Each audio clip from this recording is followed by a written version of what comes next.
Bismillahirrahmanirrahim. Assalamu alaikum. Dear students, hope you are doing well. This is Ma'am Naseem, your science teacher. Today we are going to discuss about Earth and space.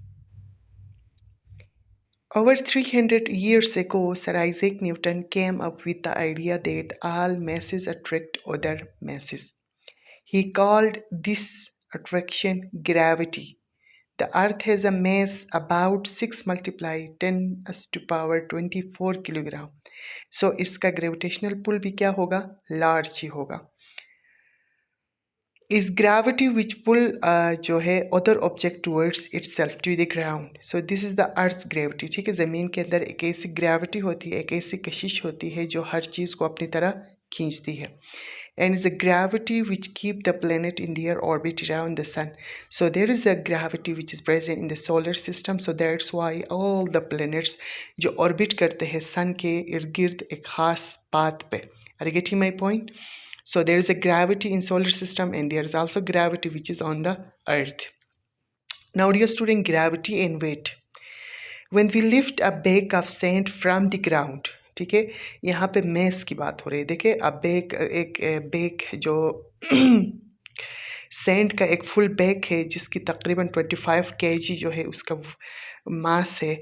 तो जब आप उसको ground से उठाते हैं we have to use force, हमें फिर उसके ऊपर क़ुव्वत लगानी पड़ती है. Most of the energy we are utilizing to uplift the bag. This is because the Earth's gravity is pulling towards with a force. ठीक है, ये क्यों हो रहा है? क्योंकि अर्थ उसको अपनी तरह खींच रही है. अर्थ के अंदर एक ग्रेविटी होती है जो 9.8 न्यूटन पर केजी के इक्वल होता है. तो वो 25 से मल्टीप्लाई करे तो इतना फोर्स जो है इसी ताकत से वो उसको अपनी तरह खींच रही है, जिसकी वजह से हमें ज़्यादा फोर्स यूटिलाइज़ करने की ज़रूरत होती है उस बैग को उठाने के लिए. We call this force weight. उसको हम क्या कहेंगे? weight. And we can measure it with the Newton meter. Instrument का यूटिलाइज करते हैं यहाँ पे. is an instrument, Newton meter is an instrument which is used to measure the weight. Because weight is a force, it is measured in Newton. The mass which is being acted on by gravity is measured in kilogram.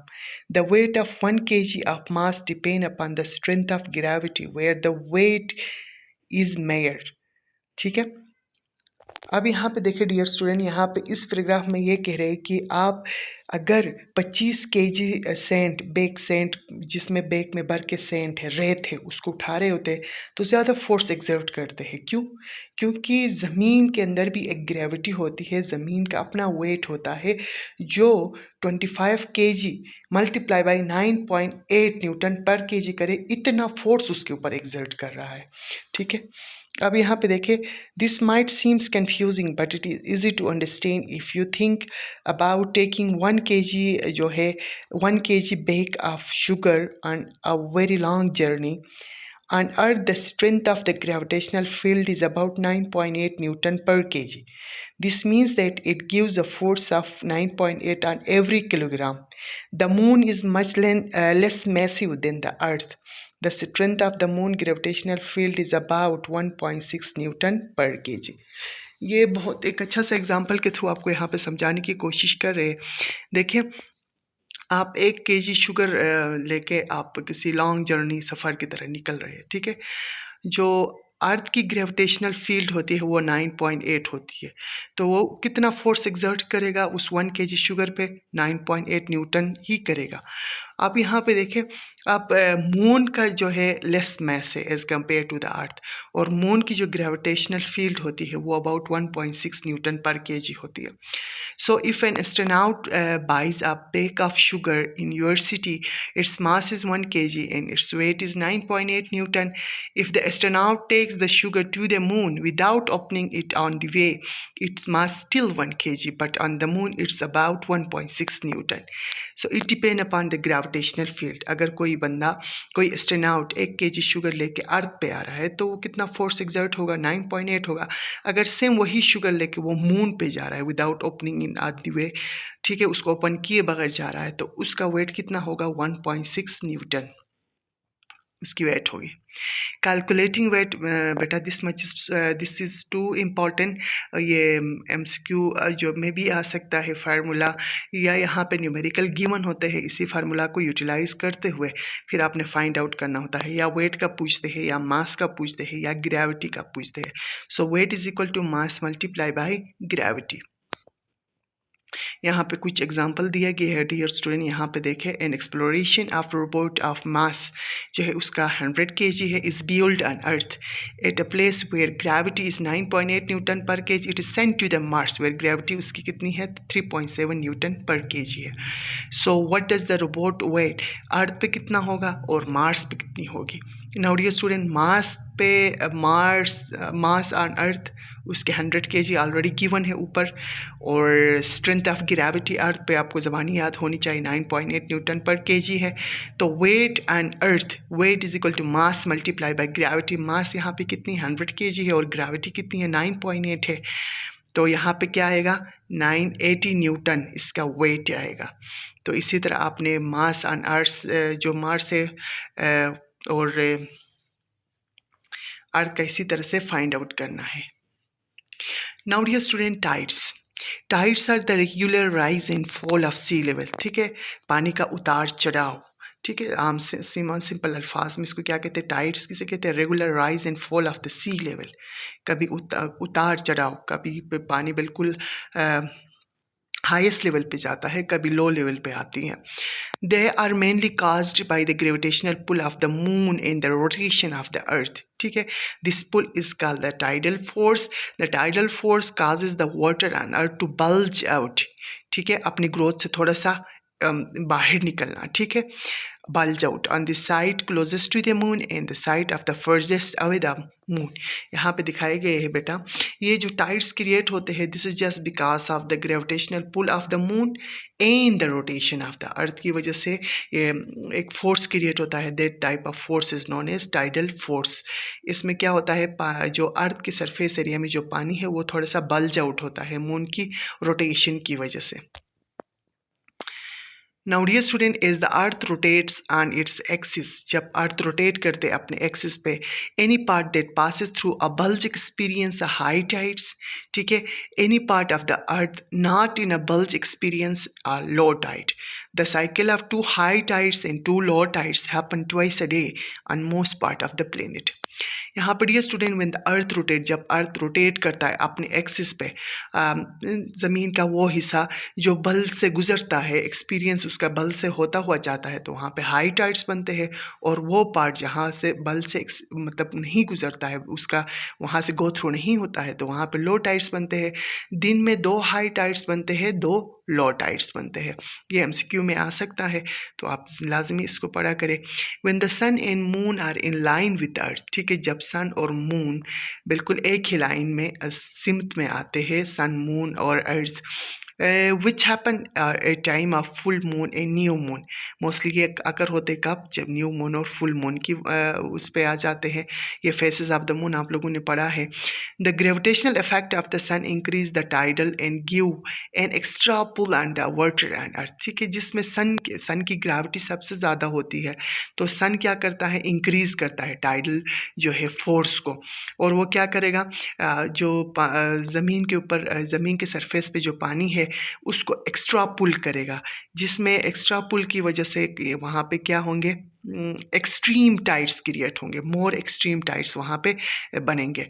ठीक है, this means that high tides higher की तरह जाएंगे और लो tides lower की तरह जाएंगे then usual. These are known as spring tides. Now dear student, when the sun and moon are at right angle to each other, यहाँ पे position सन और मून की क्या होती है, right angle to each other, तब यहाँ पे क्या होगा, the tidal force of the sun partially cancel out the tidal force of the moon, this produce moderate tides. ठीक है, मीनिंग ये होगा कि हाई टाइड्स जो है वो लोअर की तरह जाएंगे और लो टाइड्स हायर की तरह जाएंगे। ऐसे टाइड्स को क्या कहते हैं, neap tides. There are 2 type of tides बेटा, spring tides and neap tides. So what is the position of sun moon and earth in spring tides, the sun and moon are line with the earth, so that's why यहाँ पे higher tides higher की तरह जाएंगे और लो tides lower की तरह जाएंगे। जबकि नीप टाइड्स में सन एंड मून जो है एक दूसरे के right angle to each other होते हैं जिसमें जो है सन पार्शियली कैंसिल आउट करता है tidal force of the moon को, जिसकी वजह से मॉडरेट अमाउंट ऑफ जो टाइड्स क्रिएट होते हैं। यहाँ पे हाई टाइड लोअर की तरह जाते हैं और लो टाइड्स हायर की तरह आते हैं। यहाँ पे डियर स्टूडेंट यस जो स्प्रिंग टाइड्स है इसका सीजन से कोई ताल्लुक नहीं है, ठीक है। It comes from the idea that the tide is springing forward. Spring tides happen twice a lunar month जिसमें 28 डेज हो, ठीक है, all year long no matter what is the season. This is a picture. यहाँ पे high tides और लो tides आपको दिखाया गया है। हाई टाइड्स हायर की तरह जाते हैं और लो टाइड्स लोअर की तरह जाते हैं।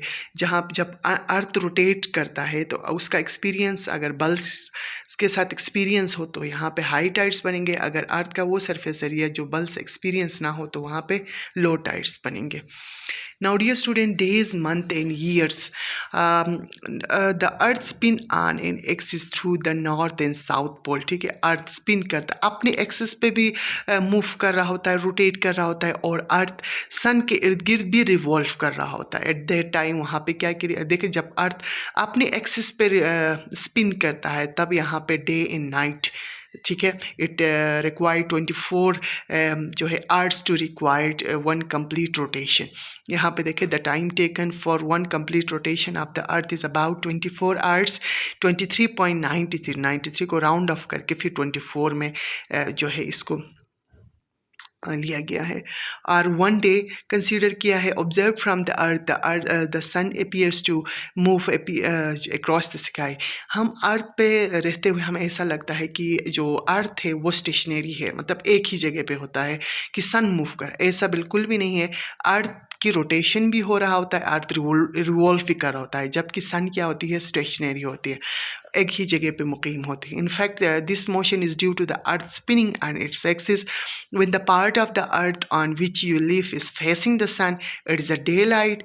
Night time falls when your part of the earth faces away from the sun towards where there is no light.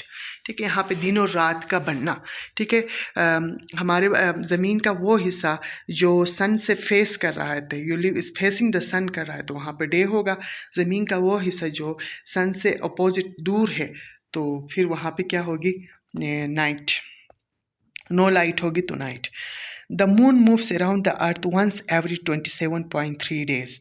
Now dear students यहाँ पे देखें the moon moves around the earth, ठीक है, moon जो है भी मूव कर रहा होता है अर्थ के इर्द गिर्द, और एक कंप्लीट मूवमेंट में उसको तकरीबन 27.3 जो है डेज रिक्वायर्ड होते हैं। This is known as lunar month.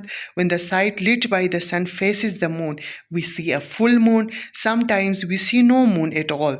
Y this is when the moon is on the side of the earth nearest the sun.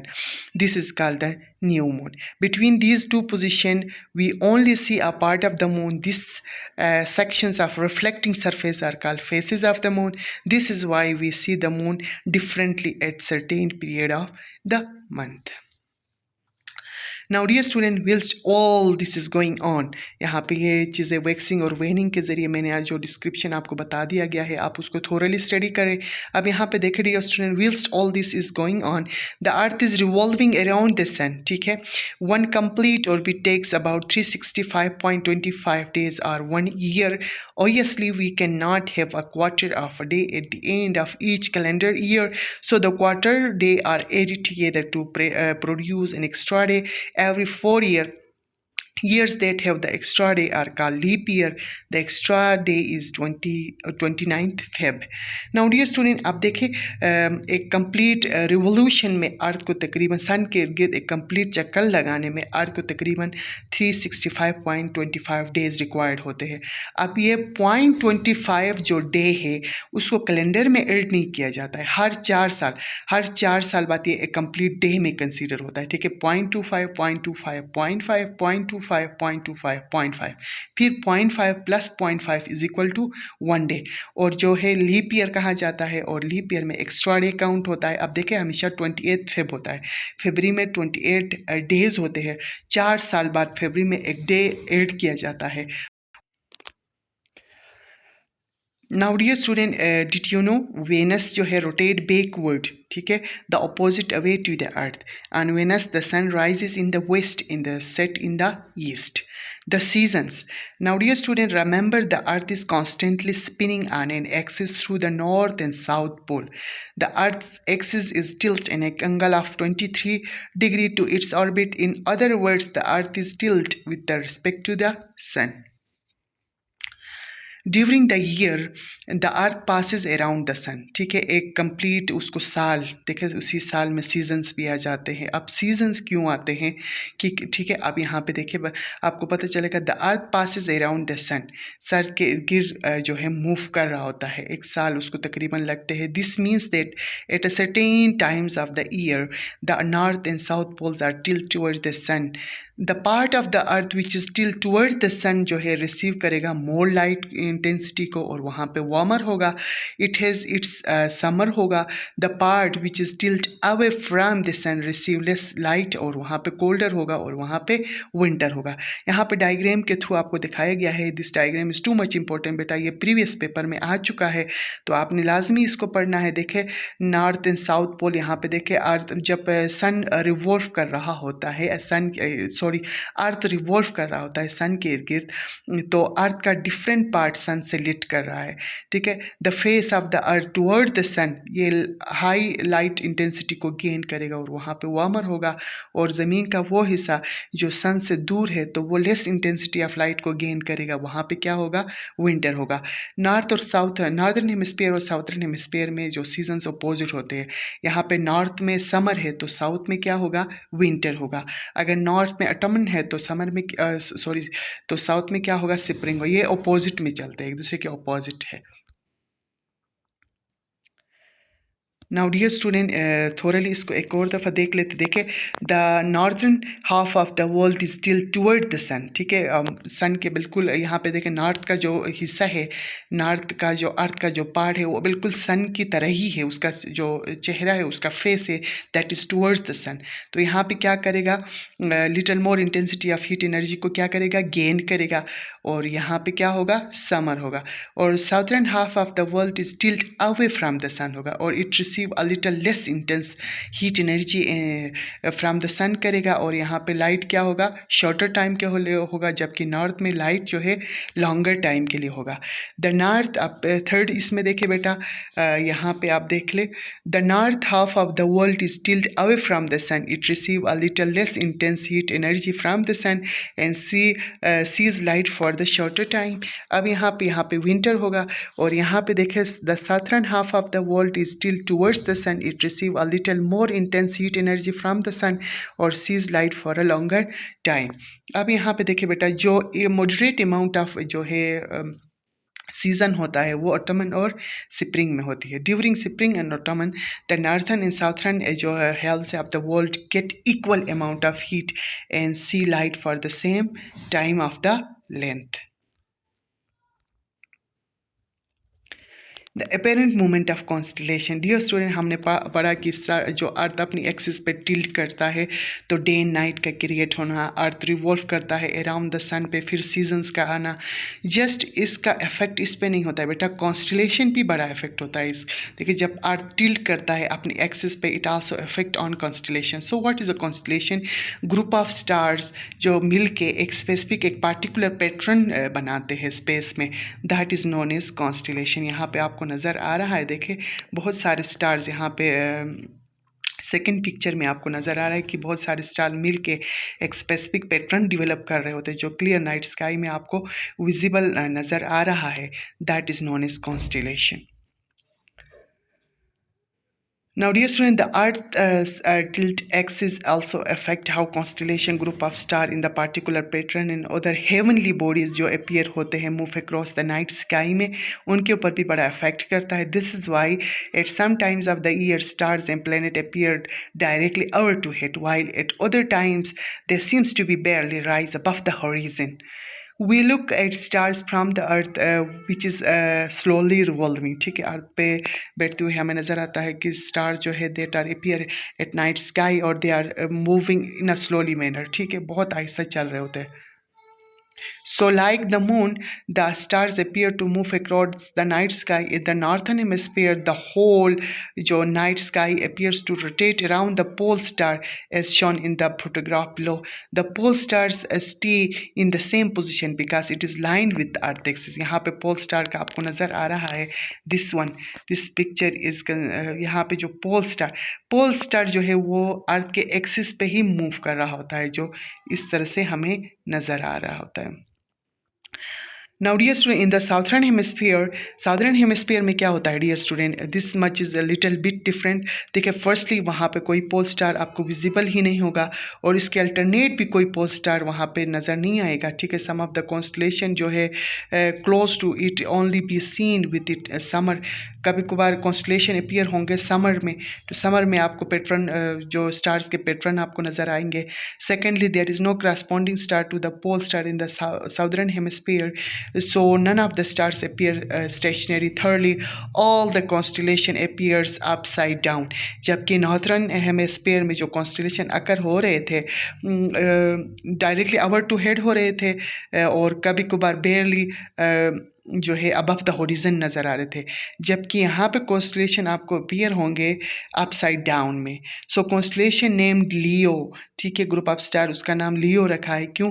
Because it star seems to be trace the outline of lion की शक्ल में था. ठीक है, it's known as upside down lion. Did you know there is no pole star in the southern hemisphere. Southern hemisphere में कोई pole star नज़र नहीं आएगा. Instead a constellation called crux is used to mark south. ठीक है, और जो constellation crux है, इट इज़ अबाउट 88 स्टार्स मिल के, 88 कॉन्स्टलेशन का, ठीक है, ग्रुप ऑफ स्टार मिल के एक पैटर्न डेवलप होता है, that is known as crux.